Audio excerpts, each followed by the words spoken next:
السلام عليكم ورحمة الله وبركاته. اتعلمنا المرة اللي فاتت ازاي نحول المفرد لمثنى. النهاردة درسنا عن الجمع، بس قبل ما اشرح درس الجمع تعالوا مع بعض احكي لكم حكاية. كان فيه 5 أصدقاء بنوا بيت جميل جدا، سموه أركان الإسلام ال5. إيه هم يا مس؟ هقولك إن هم الشهادتان، إقامة الصلاة، إيتاء الزكاة، صوم رمضان، حج البيت. وعندنا أهم ركن يا حبايبي هو الصلاة، والصلاة 5 فروض. إيه هم؟ الفجر، الظهر، العصر، المغرب، العشاء. وربنا سبحانه وتعالى قال إن أهم حاجة هنتسأل عليها وأول حاجة يا مس هي الصلاة، فعشان كده يا أبطال لازم نحافظ على صلواتنا. طيب تعالوا معانا ندخل على درسنا. كان في عصفور واقف لوحده فوق الشجرة زعلان. المس قالت لوحده، إذا حاجة لوحدها بنقول عليها مفرد. طيب إذا فجأة يجي كمان عصفور ويقف جنبه، بقوا كام يا مس؟ بقوا 2. إذا أي حاجة بنقول عليها 2 تبقى مثنى. طيب هل العصافير عجبهم الوضع يا مس؟ لا، قالوا احنا عايزين يبقى عندنا أصحاب كتير، فعملوا ايه؟ طاروا بعيد، وإذا فجأة يلاقوا شجرة كبيرة فيها عصافير كتير. إذا درسنا النهاردة عن الجمع. الجمع ايه يا مس؟ حاجات كتير.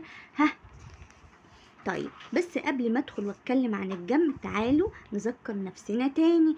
المفرد يا مس حاجة واحدة، يجي مذكر يجي مؤنث عاقل او غير عاقل. كذلك المثنى يجي مذكر يجي مؤنث عاقل او غير عاقل.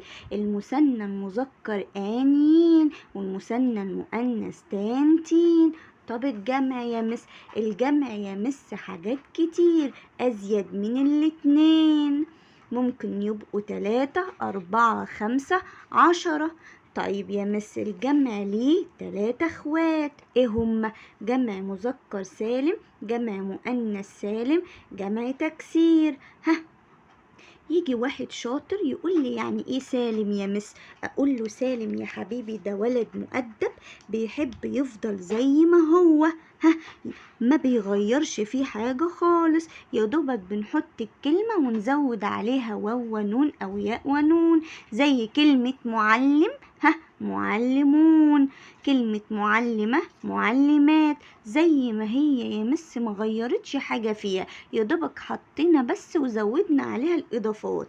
طيب تيجي واحدة شاطرة تقول لي يعني ايه تكسير يا مس؟ اقول لها التكسير ده يا حبيبتي ولد شقي اسمه مكسر، بيكسر نفسه ويغير شكله خالص. زي كتاب بقيت كتب، زي مدرسة بقيت مدارس. كتاب دي يا مس زي ما هي زودنا على حاجة؟ لا يا مس ده اتكسرت وغيرت فيها كل حاجة. اذا الكلمة هنا اتكسرت ولا لا؟ اتكسرت يا مس، والحروف اتلخبطت، عشان كده احنا سميناه جمع التكسير، بيغير شكله خالص. وبكده يا حبايبي انا خلصت معاكم الفيديو النهاردة. استنونا في فيديو جديد بقية درس الجمع، ازاي نحول المفرد الى جمع. وتحدي صغير خالص، عايزة كلمة أعمدة حد يقولها لي مفرد ولا مثنى ولا جمع.